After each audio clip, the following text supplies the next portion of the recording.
Saludos a todos, bienvenidos a este live nuevamente. Hoy tenemos a dos invitados porque estamos hablando un poquito sobre mortalidad. Vamos a estar hablando sobre la mortalidad general en Puerto Rico, sobre el COVID, la importancia de los datos de mortalidad ante esta pandemia. Así que vamos a ver a nuestros invitados. Hoy tenemos a la profesora Judy Rodríguez. Saludos, Judy, ¿cómo estás? Hola, saludos. Y el doctor Alexis Santos de Penn State. Saludos, Alexis. Saludos, Raúl, un placer estar aquí y compartir con estos dos, esta invitada de lujo que tienes aquí. Qué bueno que están aquí para ayudar un poquito a entender sobre los datos de mortalidad que son importantes. Y vamos a empezar rapidito. Judy, si quieres tú, que eres la profesora senior de nosotros, y diste por mucho tiempo, diste la clase de mortalidad en el recinto de ciencias médicas. Si quieres hablar un poquito sobre la importancia de los datos de mortalidad, porque son importantes y sobre todo ante esta coyuntura que tenemos ahora mismo. Sí, como no, encantada. Y la verdad que es un placer estar compartiendo con ustedes las nuevas generaciones. Verdaderamente estamos representando aquí todo ese cuadro generacional y yo creo que estamos en muy buenas manos. Y aquí tenemos una muestra, estos dos caballeros, de esos nuevos talentos en el campo de la demografía puertorriqueños con verdadero compromiso con este país y con su gente. Pues volviendo al tema que más bien me estás preguntando sobre la mortalidad es una de las 3 variables que se estudian en el campo de la demografía. Verdaderamente es una de las determinantes de los cambios que se registran en el estado de la población, que como ustedes saben es lo que se conoce como el tamaño, la distribución y la composición de la población. Las otras 2 variables que se estudian como parte de la dinámica de la población, de la cual la mortalidad es parte, es la natalidad y los movimientos migratorios. Esta variable, la variable mortalidad, es muy determinante en la reducción de la población. O sea, las reducciones en las poblaciones a nivel mundial tuvieron que ver con los descensos que se dan en esta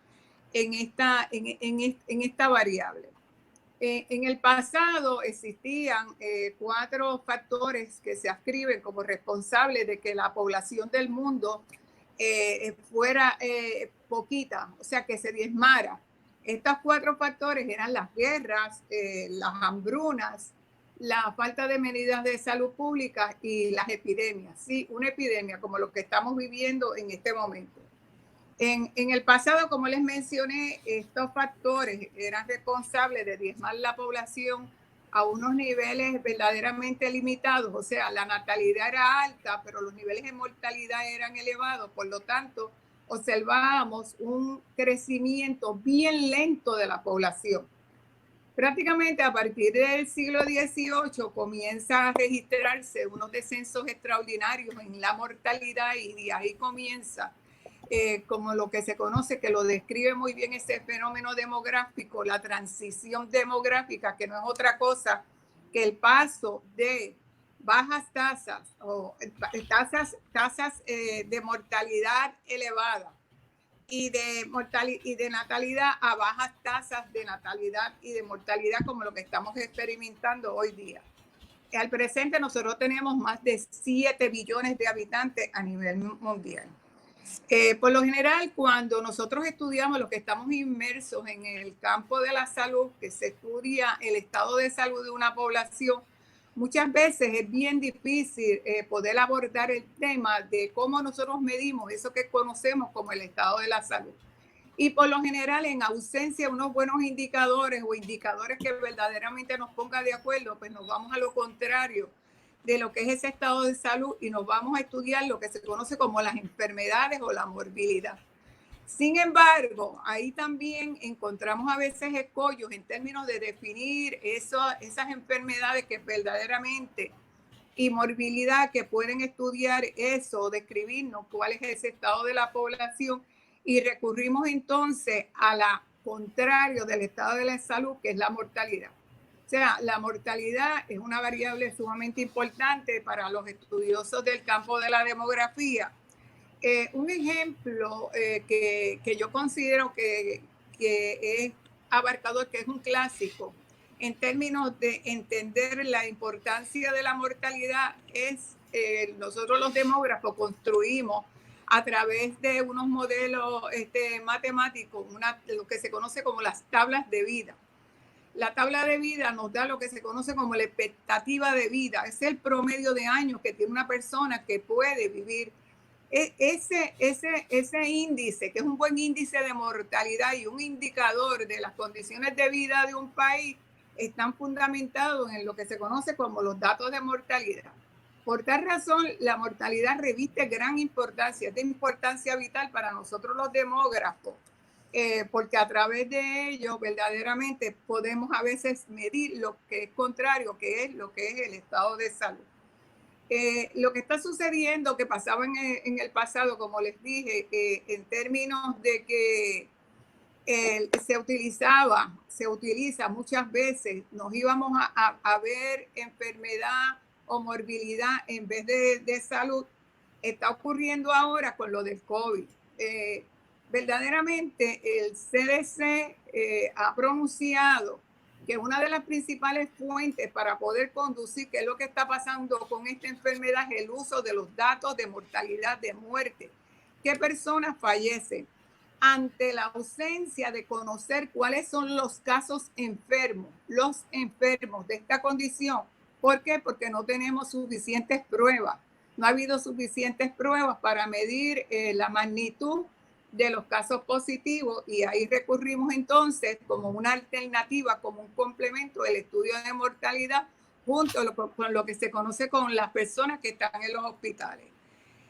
Toda persona que fallece se le complementa un certificado de defunción. O sea, esa es la razón principal, demostrar que esa persona que estuvo viva en un momento falleció. Tiene una serie de utilidades. Ese certificado de defunción consiste de varias preguntas, pero tiene una parte muy importante, que es la que se conoce como la certificación médica de la causa de muerte, que para los demógrafos es sumamente importante. De esa certificación médica de la causa de muerte es que sale lo que se codifica, que nosotros hablamos que se codifica de ese cuadro que establece o que ponen los médicos ahí, es que sacamos cuál fue la causa a la cual se le va a adjudicar esa muerte, que en este caso estaríamos hablando del COVID-19. Ese certificado de defunción es complementado. En el caso de Puerto Rico tiene hasta 4 personas que intervienen en la complementación de ese certificado. Tenemos por un lado el agente funerario, que a través de información que le provee un informante, y ese informante por lo general es un familiar de la persona difunto que tiene que conocerlo. Esa persona es una persona, tiene que ser mayor de 18 años para que pueda ofrecer la información que así se solicita. Tenemos por otro lado el médico, que es responsable de llenar la parte de la certificación médica de la causa de muerte, y por otro lado tenemos en algunos casos que es necesario las autoridades de ciencia forense en el caso de una muerte violenta o una muerte que se desconozca la muerte, las razones por las cuales esa persona falleció. O sea que vemos ahí que entran una serie de personas en complementar ese certificado de defunción. Para lo que nosotros nos interesa en la tarde de hoy, que es del COVID, esa parte de la certificación médica de la causa de muerte, pues por lo general lo complementa en el caso de que la persona esté hospitalizada, el médico de cabecera o cualquier otro médico que esté allí atendiendo a las personas en ese momento. O sea, son las personas con autoridad para complementar ese certificado, esa certificación médica. La certificación médica va a depender en gran medida del conocimiento, el aprendizaje que haya tenido ese médico en cómo complementar esa certificación médica de causa de muerte. Hay unos pasos que hay que seguir al complementarlo. En el pasado se ofrecía cursos, y la OMS, que es la Organización Mundial de la Salud, es la encargada de trabajar con el contenido de la certificación médica de la causa de muerte. Pero nosotros sabemos que muchos médicos aprenden esa certificación en el momento en que se enfrentan, cuando se confrontan a una muerte, y por lo general la persona que está cerca de él, ya sea una enfermera, otro médico, otro personal, es el que le va a enseñar cómo prácticamente complementar. Quiere decir que la complementación, podemos tener muy buenos médicos que sepan, pero hay otros que pueden tener ciertas debilidades en términos de cómo complementarlo. A la luz de eso, hay unos pasos, y es que donde se pone la causa, que tiene tres letras, que es la A, la B y la C, que ese es el proceso más o menos en que ocurren los eventos, y ahí en la parte A se va a poner la causa inmediata que llevó a la persona que falleciera. Después en la letra B, que puede complementarse o no complementarse dependiendo de la causa de muerte, se podría poner en las razones o las causas que contribuyeron, eso podríamos decir como las secundarias e intermedias. Y en la parte C, ahí va a aparecer lo que el médico entiende que es la causa verdadera de muerte. En este caso, hay un ejemplo ahí que tenemos un síndrome respiratorio como la parte A, la parte B, tenemos otra causa ahí, y la tercera sería que el COVID. Esa certificación médica pasa por un proceso en donde el agente funerario se hace cargo de recoger la parte del familiar después que el médico tiene complementado la certificación médica. Esa primera parte no puede salir. Si es del hospital, el médico no se la puede entregar al agente funerario hasta que esa parte está debidamente complementada. De ahí la persona tiene por unos días en el proceso para conseguir con los familiares para la cuestión de los arreglos funerarios. En este caso, ustedes saben que hay unas reglas diferentes en términos de estos casos de COVID, y de ahí este agente funerario tiene que entregarle al Departamento de Salud, al registro demográfico específicamente, ese certificado de función para que ellos procedan ahí a revisarlo, a complementarlo, y de ahí, en el caso, examinar esa certificación médica y codificar la causa de muerte. No necesariamente porque una persona ponga en la parte C de esa certificación lo que entiende que es la causa principal de muerte, la responsable, la terminal, no necesariamente se va a codificar así. Hay unas reglas que las establece el CDC, sí, y de ahí es que emana esa certificación médica de la causa de muerte. Sí, yo trabajé en salud un tiempo dirigiendo la parte de calidad en el Departamento de Salud, y una de las cosas que identificamos es que los médicos no sabían llenar el certificado de función. Es una de las cosas que nosotros identificamos. Tratamos de, en aquel momento, crear un material educativo, y se llenó de adiestramientos para los médicos, porque subimos, ¿verdad? Nos dimos cuenta que los médicos pues no se les daba adiestramiento suficiente para cómo llenar el certificado de función, y llenaban el orden incorrecto, por ejemplo. Y por eso es que vimos en el pasado errores en las causas de muerte, que por eso es bien importante que se siga dando adiestramiento. Vi en la página del Departamento de Salud que había unos adiestramientos ahora virtuales de cómo llenar el certificado, así que esa parte es importante. Pero hay deficiencias ahí, y por eso el sistema, como tú hablas del proceso.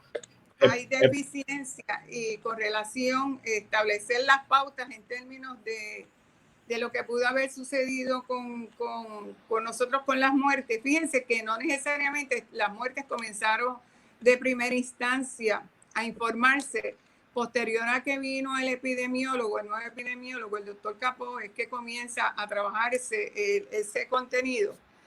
Y las muertes en Puerto Rico yo las divido en términos de, porque todas tienen un certificado de defunción. No obstante, hay unas que ustedes van a ver que se dividen en los que tienen la prueba, que son positivos, y hay otros que se habla de la certificación médica, que a través de la certificación médica se codificó y aparece como que es una muerte por COVID. Los casos positivos, no, yo entiendo que no levantan duda en términos de la gente. O sea, que un caso positivo es aquel que tenía las personas todos los síntomas y signos y que está acompañado por una prueba que así lo certifica. En el caso de la certificación médica, son aquellos casos que el médico certifica, o ya sea el representante de ciencia forense, el médico forense, certifica que esa persona murió por COVID. Y tenemos entonces esos que son los de certificación médica. No obstante, yo entiendo que deben haber unos, aunque sean pocos, por lo menos a principio de cuando esto comenzó, porque hasta el 23 de marzo el CDC como tal no dio las instrucciones que la codificación para esta nueva enfermedad era el COVID-19. Sí, y por entonces, lo tanto, ahí dio unas instrucciones, porque si no hacía eso, se iba a perder en un vacío todas estas muertes. Sí, o sea que entonces, Judy. Ajá. Sí, y entonces ahí Alexis fue una de las primeras personas que públicamente hizo a través de su blog, que lo voy a presentar un momentito, que dijo que las muertes posiblemente iban a ser mucho más de la que nosotros el 31 de marzo escribió este artículo midiendo las muertes por COVID en Puerto Rico.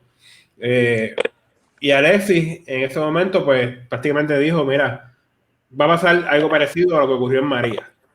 No sé si Alexis querías abundar un poquito cuando escribiste eso, lo que pensaste en ese momento. Sí, definitivo. Pues nada, yo creo que una de las razones por las que escribo este artículo es porque no quería que se replicara lo que sucedió con el huracán María hace 2 años, donde hubo muchos estimados que salieron aquí y allá, muchas formas indirectas de estimar los números. Ya teniendo la experiencia de María detrás de nosotros, podemos y tenemos la capacidad de tener una idea de cuáles hubiesen sido las muertes esperadas y las muertes que hubiesen sobrepasado los niveles, los rangos de variabilidad normal. Y eso es lo que me lleva a escribir este artículo. Todavía no tenemos los datos concretos del 2020. Esos datos toman tiempo en entrar en la base.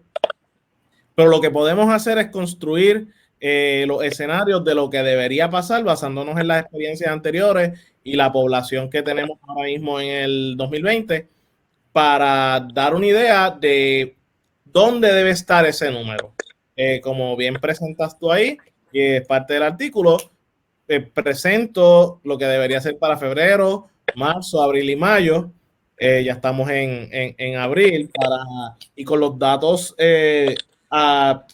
los datos del 19 de abril, corriente al 19 de abril, ya habíamos observado que había un cierto exceso en términos del promedio para marzo, porque se habían ya contabilizado 2.577 muertes, que están por encima de los 2.505, que es el promedio. Yo, en ese punto rojo que presentas en la figura, esos 2.683, sería ya el punto en el que está sobrepasando el intervalo aceptable del 95%. Cualquier muerte de ahí de seguro va a ser una muerte en exceso de los patrones normales, y esto se puede producir para todos los meses con un sistema de monitoreo de la mortalidad que ayude al gobierno a no cometer el mismo error que cometió hace 2 años, donde se enfrascaron en que eran 16 y luego 64 y no querían moverse de ese número. Mira, no, los datos no mienten y pueden esconder, pueden que no estén las causas de muerte contabilizadas, pero los datos de mortalidad no van a mentir cuando sean analizados con seriedad y cuando podamos producir estos datos. Ahora acabo de ver que el Centro de Periodismo Investigativo está demandando al Centro Demográfico, particularmente porque no quieren compartir unos datos. O sea, bueno, hay varias cosas que se ven paralelos con cómo se manejaron los datos de mortalidad con el huracán María, y es triste que todavía estemos en esto. Sí, a mí me preocupa un poquito lo del Centro de Periodismo porque están como que tomando la acción demasiado rápido. Yo creo que tienen que esperar poco de conocimiento. Para los datos, para que puedan ver algo más concreto, porque como yo dije al principio, tú has hablado bien, es un proceso que tarda, que toma tiempo. Los datos todavía están entrando datos del año pasado al sistema. O sea, que son cosas que para poder hacer un análisis completo, pues hay que esperar varios meses más adelante para poder hacer ese análisis de exceso de muerte como hicimos con el huracán María. Porque aquí posiblemente no va a ser tan marcado como fue el huracán María, que fueron muchos, sobre todo al principio, fueron muchas muertes en exceso. Aquí se va a ver posiblemente un exceso de muerte, pero no tan marcado como ocurrió con el huracán, porque esto va para algo y realmente pues todavía hay que esperar a que los datos entren y madure el sistema en eso. Y particularmente cuando tienes ya un vehículo en el que el Instituto de Estadísticas, a consecuencia de la demanda anterior del Centro de Periodismo Investigativo, tiene un repositorio, data.pr, donde publican periódicamente los datos actualizados de funciones. La última vez que verifiqué estaba el archivo para abril 23, o sea, corriente abril 23, que ellos están publicando. Yo creo que en efecto fueron un poco, se tiraron muy rápido a hacer esta demanda. Yo creo, como menciona Judy, como mencionas tú y como mencioné yo, que estos datos toman tiempo en entrar. Cualquier dato que se publique va a estar incompleto porque, recorríeme si me equivoco, Raúl, luego de la revisión en la que trabajó Idania, se abrió la ventana, ¿no? Para que los datos entraran en el sistema. Sí, porque antes, cuando se hacían los informes y se daban los datos, se presentaban, se cerraba el ciclo en marzo del año siguiente a que terminara el año. Por ejemplo, para el año 2019, que fue el que acabó el año pasado, pues ya para marzo se cerraba. Y lo que descubrimos fue que realmente se daban muchas muertes fuera del sistema o en las estadísticas por eso. O sea, así que se estiró esa fecha de cierre hasta un año completo a partir de la fecha que termina el año. O sea que había que esperar hasta diciembre 31 del 2020 para que asegurar que todos los datos del año anterior entren al sistema. O sea que completo vamos a tener los datos tal vez para abril 20 del año pasado. Abril 20 del año pasado, si es que se mantiene más o menos lo que ocurría en años anteriores. Hay que recordar que hay unos procesos, si los casos más así se forenses, pues toman más tiempo también. O sea que realmente pues hay diferentes cosas. Por eso el sistema, cuando ellos crearon este sistema basado en de vigilancia de muertes, y que ellos hablan particularmente de que ellos se piensan llevar mejor por las muertes que por la parte de los casos, pues es un poco peligroso, porque las muertes pues van a tener esos datos de mortalidad para tener un rezago. Ya vimos que salió un artículo ayer que se descubrieron, ¿verdad? Que hubo 2 muertes antes de la italiana que se pensó originalmente que era la primera muerte.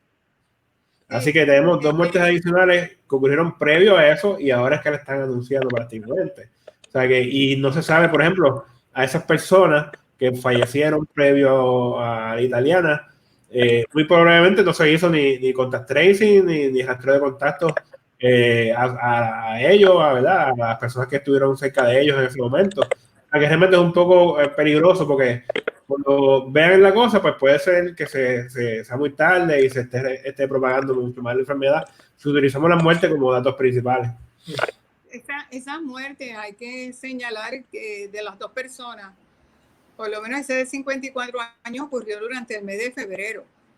O sea, yo entiendo que sí, que hay un problema en términos, porque es parte del proceso que tiene el registro demográfico, donde informan las muertes tarde, pero entiendo que se pudiera hacer algo en este caso, ante la situación que estamos, para que haya premura en términos de información de esos datos. Y cuando venga un caso así que aparece certificación y que sea de una muerte, porque verdaderamente la gente no conoce, y cuando ve que caen 10 muertes de un momento, como en el 9 de abril que cayeron 9 muertos ahí de un cantazo, la gente cree que ocurrieron en ese momento y fueron casos de certificación médica. Si hubiese habido una pequeña explicación, es una explicación breve en términos con una información básica, mira, estas muertes están, pero corresponde a personas que murieron, estuvieron en ciencia forense, estuvo cuestionada,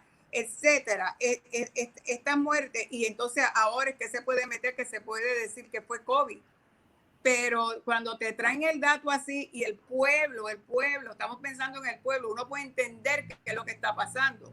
Yo definitivamente, hasta que no vi el artículo de ayer, que tuve la mínima, una poca idea de lo que eran esos casos.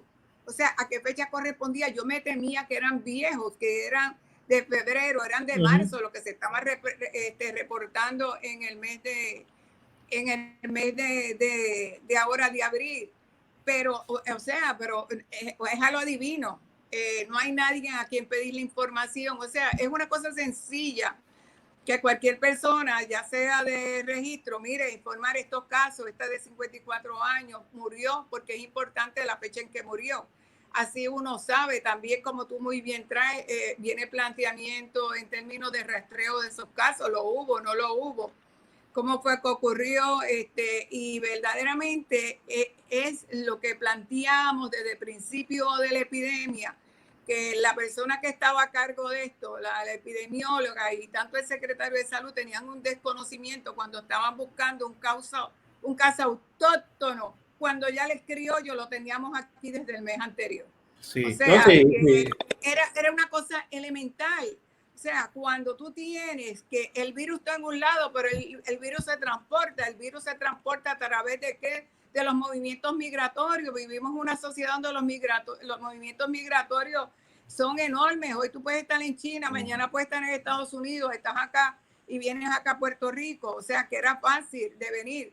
Eso mismo sucedió también en Estados Unidos. En Estados Unidos se dice que el primer caso ocurrió el 28 de febrero en Washington, y se descubrió que no, desde principios de febrero en un lugar en California se registraron 3 muertes de 3 personas que murieron en la casa, y después que le hicieron las autopsias el 22 de abril, eso fue en febrero, y una murió en marzo, a principios de marzo, es que se vino a saber que era COVID la enfermedad.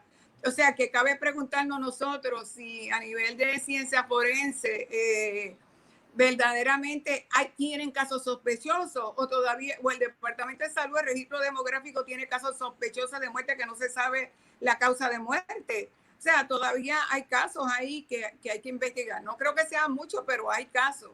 Y eso, desde el principio, pues quizás hubiésemos alertado, o a nivel del Departamento de Salud, averiguar cuántos casos sospechosos hay de gente que haya muerto y que no encontraban la causa de muerte, y tener la autopsia. Para eso son epidemiólogos. O sea, en términos de buscar, hacer esa búsqueda temprano en la comunidad, que era el miedo que teníamos, que hubiese transmisión comunitaria. Raúl, una de las cosas que yo creo que hay que volver, que yo creo que no aprendimos en el huracán María, y yo creo que si no lo aprendemos con esta situación, no lo vamos a aprender nunca, es que en cualquier iniciativa en que haya que manejar datos, trabajar con datos, hay que contar con los profesionales y las profesionales que trabajan en el Instituto de Estadística para que creen un sistema que no haya que corregir, o que las correcciones sean mínimas. Aquí hubo serias fallas en inicio que se pudieron haber evitado si hubiesen aceptado la ayuda que ofrecía el instituto desde el día 1. Sí, yo creo que eso es clave. Completamente de acuerdo. Sí, el instituto siempre estuvo disponible desde el principio. Estuvo disponible ahí para ayudar, pero no se dejaron. Yo creo que una de las principales fallas fue que el secretario anterior y la doctora de Seda minimizaron mucho el riesgo que era de COVID para Puerto Rico. Y eso pues hizo que no se hicieran los procesos, no se hicieran los preparativos necesarios para poder atender esto. Y prácticamente, como tú dijiste en marzo, mira, esto parece una repetición de lo que ocurrió en el huracán María. Pero es peor, porque en aquel momento teníamos excusa por lo menos. En aquel momento pues no teníamos ni luz, ni comunicación, ni agua. O sea, que era algo esperado. En este caso es peor. Desde diciembre se vieron los primeros casos prácticamente. Ya en enero se sabía que esto era... Es que es inminente. En este momento que estamos histórico, que la gente se mueve tan fácilmente de un sitio a otro en aeropuertos, en aviones. O sea, es bien poco probable que una pandemia como esta no llegue, una epidemia como esta no llegue. Mira, prácticamente a todas partes del mundo. Yo recuerdo que el investigador de ciencias médicas, Joel Padilla, fue uno de los primeros que comenzó a decir, se están preparando, y mira, lo más triste es que lo cogían a chiste. La gente lo cogía a chiste, al punto en que la epidemióloga del estado dice que esto no hay riesgo porque aquí no vienen aviones desde China, y que lo pasó a Italia porque Italia era cerca. ¿Fue el secretario? No, pero de ese lado dijo que Italia estaba cerca de China. Italia estaba cerca de China.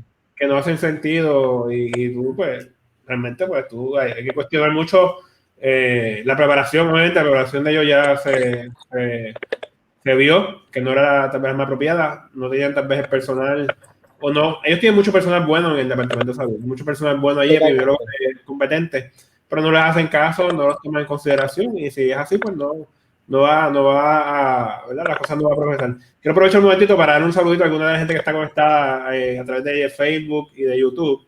Saluditos a Edward Rivera, saluditos a Rey Hinchado, saluditos a Brenda, a Mili Colón, a Gladines Rosario, a Brunimari, saludos Brunimari, Marilyn Pérez, Angie Ávila, está por ahí también conectada.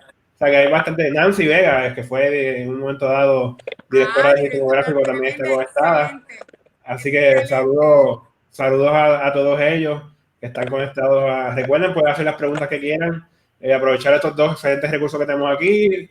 Uno, ¿verdad?, retirado, y el otro que está ahí prácticamente comenzando su carrera. Uno retirado y uno exiliado. Y otro exiliado.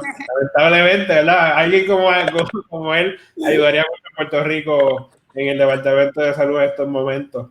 Así que quiero traer algo.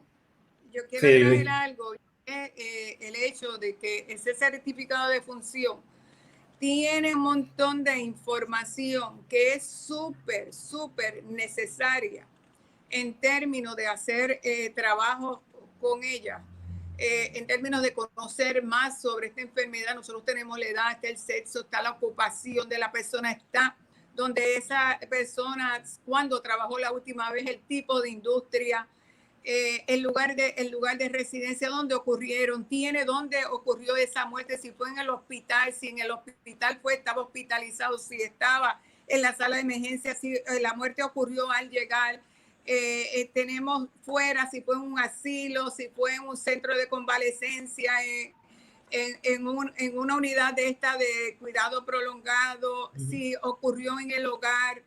O sea, que nos describe ese fenómeno demográfico que puede contribuir y contribuye significativamente, y es necesario también para los epidemiólogos en términos de la búsqueda de los factores que nos hacen particulares y como yo les llamo, que son como criollos, lo que es criollo de aquí, de la particularidad de quiénes fueron las personas que fallecieron por esta causa en Puerto Rico. Mira, es sumamente importante que se le dé seguimiento, que se haga investigación al respecto. Por lo tanto, necesitamos tener lo más pronto posible esa información para que los investigadores y puedan contribuir de esa manera también a toda la investigación que se hace con la cuestión de los casos positivos a nivel de los hospitales, porque los hospitales también tienen una parte, cuando llega el paciente, qué medicamento es efectivo, cuáles son los síntomas que tiene ese paciente. O sea, cada cosa de esta tiene una importancia fundamental, que es la que nos va a ofrecer información necesaria para conocer más de cómo es el comportamiento de esa enfermedad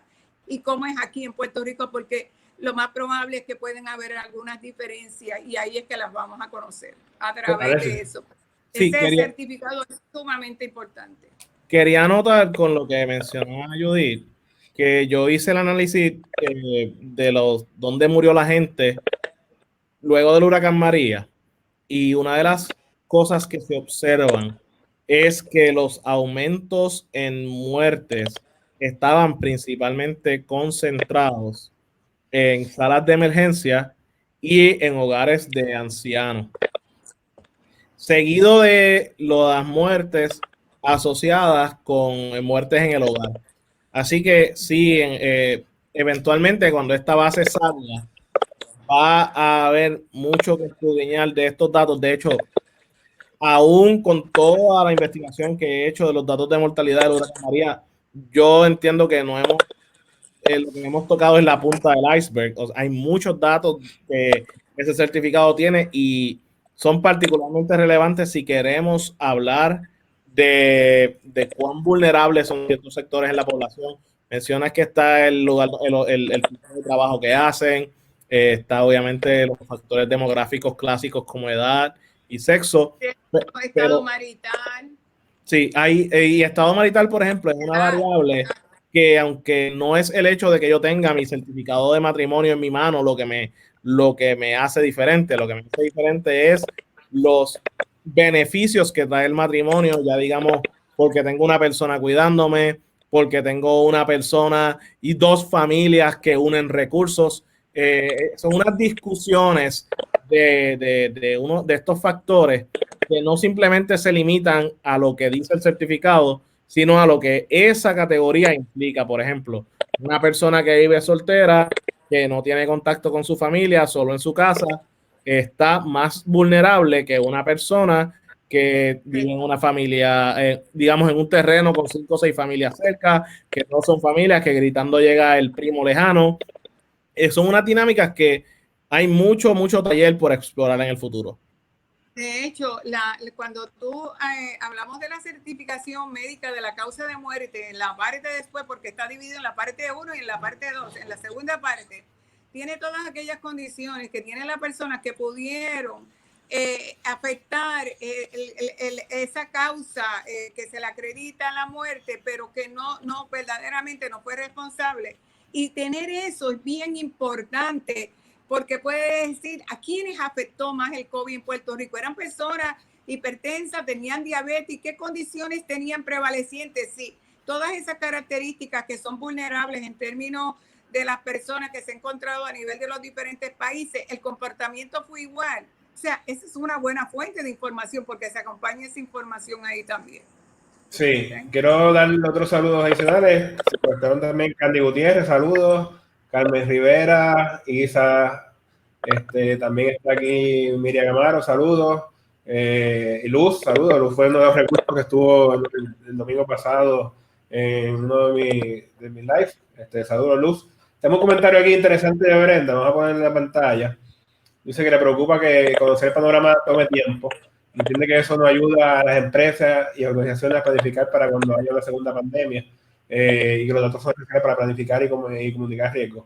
¿Qué se puede hacer, si hay, ustedes entienden, para que los datos de mortalidad lleguen más rápido o se puedan informar más rápido, sobre todo ahora con este sistema de muerte que creó el gobierno? Si tal vez no tienen que esperar todo el proceso, ¿ustedes piensan que se puede hacer algo para que lleguen más rápido a la gente y al público sobre todo? Yo estoy completamente de acuerdo que se puede hacer algo. La peor diligencia es la que no se hace. Y yo entiendo que se puede hacer. No estamos trabajando con miles de casos. Estamos trabajando con una cantidad limitada, pero que nos pueden dar un frente bastante, una imagen, una fotografía más clara de lo que está sucediendo en Puerto Rico. O sea, tenemos que hacerlo porque la verdad que la pérdida de tiempo ha sido bien grande desde el inicio de esto en términos de la preparación, que era básica en términos de tener todos esos sistemas de vigilancia, todos esos sistemas que se iban a utilizar para recopilar las estadísticas. Verdaderamente fallamos grandemente en esa parte. Pues ahora hay que aligerar y se puede aligerar. Hay veces que hay que atravesar esos pasos. Si verdaderamente hay interés y diligencia, porque hay que tomar unas decisiones en términos de Puerto Rico. Si eso nos puede ayudar, hay que hacerlo. Yo creo que tienen los recursos económicos y deben hacerlo. No es algo tan difícil de hacer. Para añadir a lo que dice Judith, yo creo que aquí el issue, y tal vez Nancy puede saber más de esto que yo, ¿no? Pero voluntad número 1, de asignar los recursos y recursos capacitados para que trabajen en el registro y a su vez darle los recursos al registro para que, mira, tal vez no publicar el dato completo de mortalidad, pero tal vez conteos mensuales al día, a la fecha, que estén accesibles para que uno pueda monitorear esto desde la nube sin tener que mandar un mail, sin tener que ir por tanta burocracia, sin tener que esperar a que lo envíen. Ahora mismo, por ejemplo, hay un caso dirigiéndose a los tribunales Hay que ver si ellos van a esperar a que el honorable tribunal decida o si van a continuar proveyéndonos información de la forma en que lo estaban haciendo anteriormente. Hay muchas dinámicas en juego. Yo creo que se traduce a un asunto de voluntad. Y como dice Nancy Vega, la mejor forma de mejorar estos datos es usándolos. Si estos datos están ahí en una computadora y nadie los usa, nadie se va a dar cuenta de algún error, de alguna cosa que está mal codificada, y para eso hace falta apertura y voluntad. Sí, yo creo que eso es importante porque a veces el gobierno tiene esta cuestión de paternalismo con los datos, que son los datos de ellos y no quieren compartir. Y la realidad es que hay muchos investigadores afuera que, sobre todo ante una pandemia como esta, pues pueden ayudar no solamente con los datos de mortalidad, sino con los otros datos que hay disponibles en el gobierno. Si ellos liberan esos datos y hacen esos datos como se debería hacer, datos abiertos, la comunidad científica puede ayudar mucho en ese sentido a todos. Tenemos un saludito de aquí, otras personas más. A Ángel Ojeda, que se conectó también. Blanca Rosario, saludos. Vamos a ver aquí preguntitas. Mientras buscas la pregunta, quiero acotar un tema y rápido. O sea, ya hemos visto los beneficios de tener los datos disponibles, accesibles y abiertos. Por ejemplo, sabemos que en Austria y Bélgica se están monitoreando las muertes. En Austria rondan alrededor de 500, Bélgica alrededor de 5.200. Sabemos también que en casos como Inglaterra, Italia y España son los países que más golpeados están por el COVID en términos de mortalidad. Pero eso solamente puede pasar si los datos están disponibles a todo el mundo a través de la internet sin que medie nadie. Sí, tengo una preguntita aquí de Brunimari. Una preguntita de Brunimari que dice: ¿ustedes tienen alguna opinión sobre cómo estamos en la calidad de los datos en comparación con otros estados? Yo la tengo. No sé si Judith quiere hablar antes que yo, pero yo la tengo. Dale, ahora sí. Yo tengo que hacer hincapié en lo que dice Nancy Vega. La calidad de los datos está mejorando, es muy buena, particularmente los datos de mortalidad, si hablamos de ellos. El estudio que hizo Idania en el Instituto de Estadística en el 2009, corrígeme si estoy mal, Raúl, fue un estudio que arrojó un montón de luz sobre cobertura, sobre las causas de muerte. Así que llevamos una década y un poquito más con datos que se están produciendo utilizando las últimas guías. El registro produce buenos datos. Así que tengo una opinión que es que los datos que Salud provee son buenos. Eventualmente esos datos van al CDC y el file oficial, el archivo oficial sale del CDC, el National Center for Health Statistics. Así que hay como que dos barreras que se encargan de asegurar esa calidad, pero los datos que yo he trabajado, que me proveen el demógrafo, la persona del registro, siempre son datos de calidad y particularmente porque ha habido una serie de iniciativas que han tomado entes como el Instituto de Estadística, el trabajo de Idania, que trabajaba en los datos de salud, que han hecho que la vara suba en términos de calidad.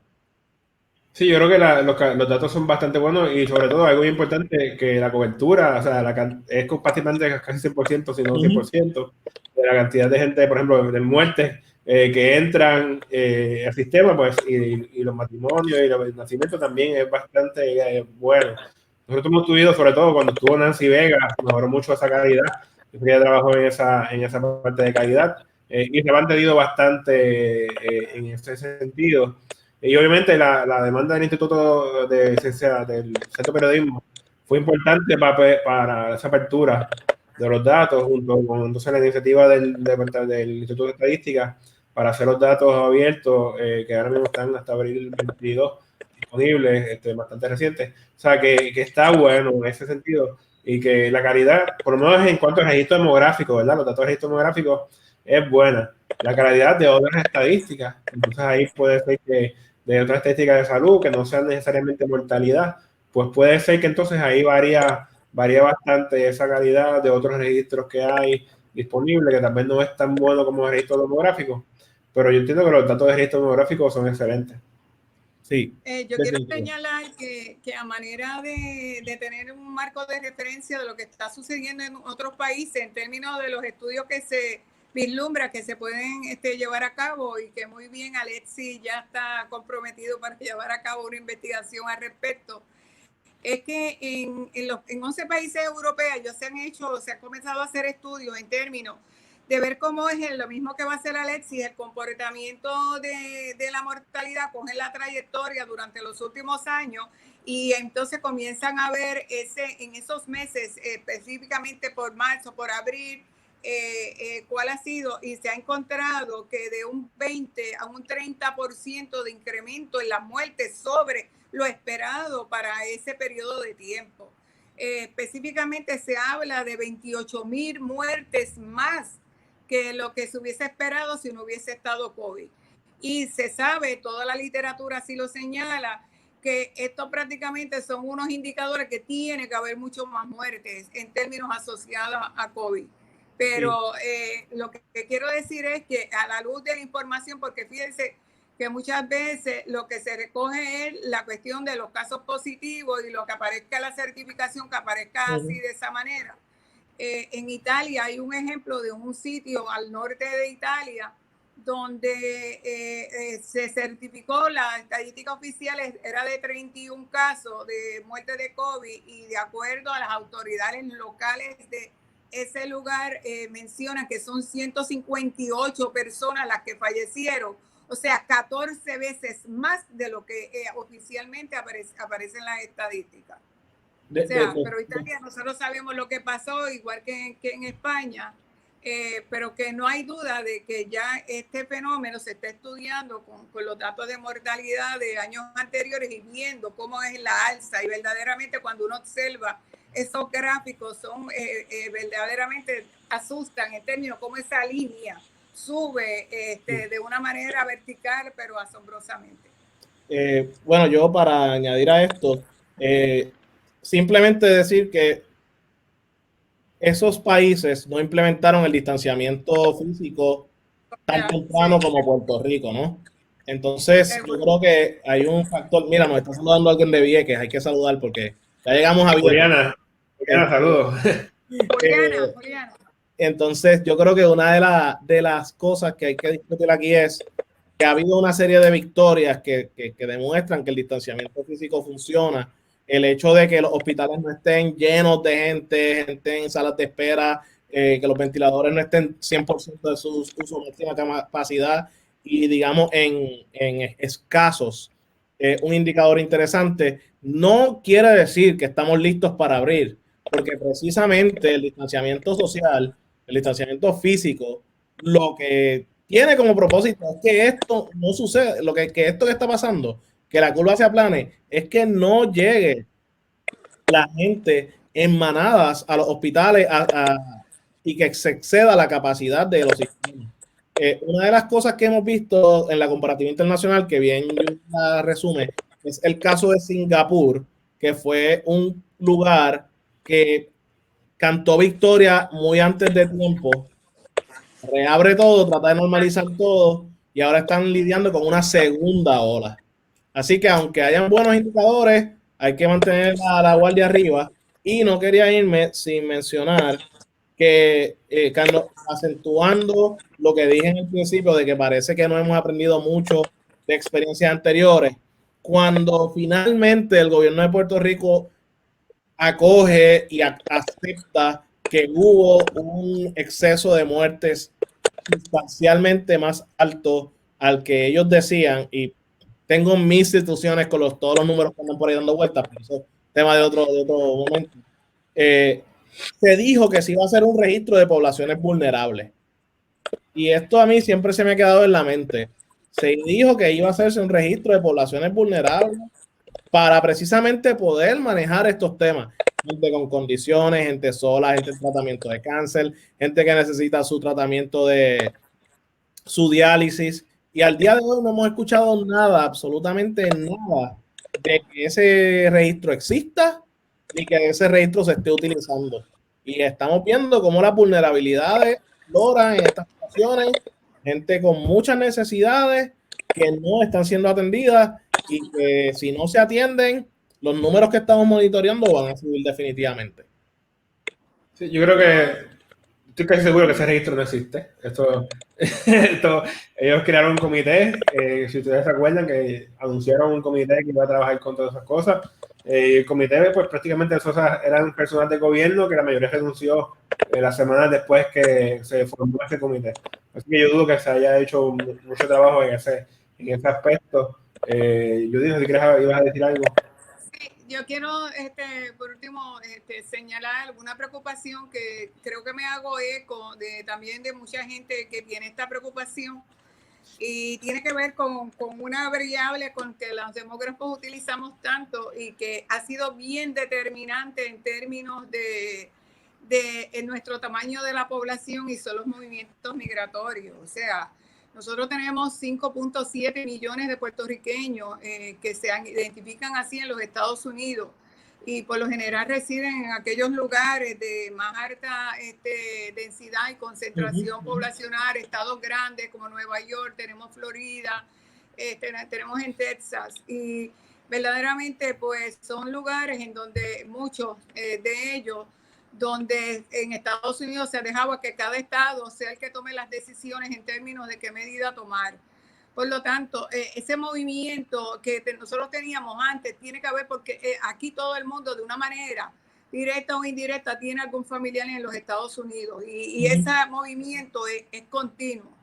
Y lo que me preocupa, porque verdaderamente, como bien dijo Alexi, hemos sido bien bendecidos en términos de que el pueblo de Puerto Rico, del cual yo me siento bien orgullosa, que asumió el rol y la importancia de proteger a los suyos, guardando todas estas medidas, porque yo entiendo que fue el que se sacrificó para darle tiempo al gobierno para que hiciera las gestiones necesarias para ponerse al día y que todavía no está al día. O sea, no sé cuánto tiempo más necesitan del pueblo que se siga sacrificando para ponerse al día en unas cosas que eran básicas, que las tuvieran ya.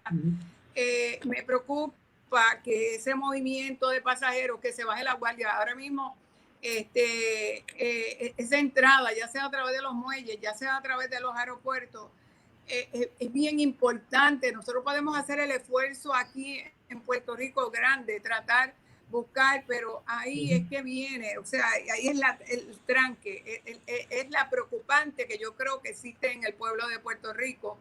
En términos generales, de que no vayamos a caer en otra situación así, que entonces sí que se sigue atrasando todo, la apertura, todo lo que se quiere. O sea, tenemos que cooperar, una cooperación de todo, pero nos preocupa grandemente esa entrada porque es el único lugar donde entra y por nuestra relación con Estados Unidos y por todos los puertorriqueños que tenemos allá, nuestros hermanos, nuestros familiares que están allá, que pueden visitar o con uno sale, los va a visitar y que pueden venir. O sea, ahí es que sí, es la gran preocupación. Particularmente, Judy, añadiendo a eso, mencionas áreas de alta densidad como es Florida, Texas y Nueva York, pero particularmente resaltan de estos dos, Florida y Texas, que son dos estados que están locos por abrir los comercios, locos porque todo vuelva a la normalidad, locos porque las playas estén llenas. Y, ¿sabes? Hay un sentido de premura, hay un sentido de urgencia, sí, por las cuestiones económicas. Pero, como bien dices, si hay una segunda ola en estos lugares y el flujo de personas comienza a resumirse con normalidad desde esos lugares, y estamos en Puerto Rico, y no existe la forma de hacer pruebas rápidas, confiables en los puntos de entrada, pues nos arriesgamos a que cualquier iniciativa que se haga en Puerto Rico sea inútil, sea inefectiva. Correcto. Pues así. Tenemos una preguntita, tenemos varias preguntas. Luz pregunta si están haciendo autopsia a los pacientes con diagnóstico de COVID. Entiendo que no, que si la persona, sobre todo si la persona es positiva, no se hace autopsia, no es necesario, y tampoco, si no es positivo, tampoco se está haciendo autopsia. No está es dependiendo de que el médico pues, certifique que la persona pues tuvo los síntomas, tuvo la circunstancia para decir que es COVID.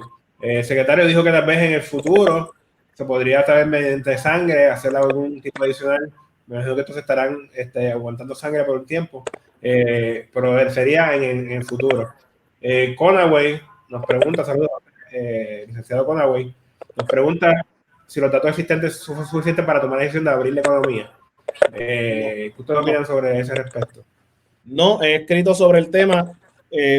La intervención oportuna del Instituto de Estadística nos hace confiar un poco más en los datos disponibles, pero no hay suficientes pruebas. La tasa de cobertura, la tasa de pruebas es tan baja que no sabemos realmente si el COVID está cediendo, como dijo un medio comercial, o si la curva se está aplanando.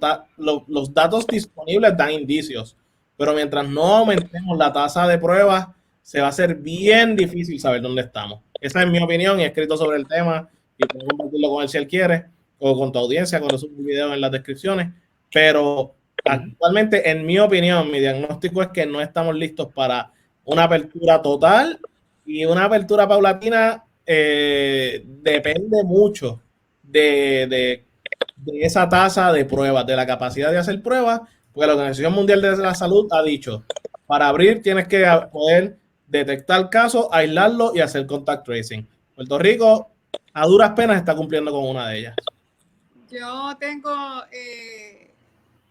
estoy de acuerdo contigo, pero entiendo también que para mí es vital en este momento, ya que hay tantos problemas con las pruebas, que se haga un estudio en términos de la prevalencia, con el fin de detectar los asintomáticos. Es una encuesta, es para tener la idea de cuántos asintomáticos puede haber.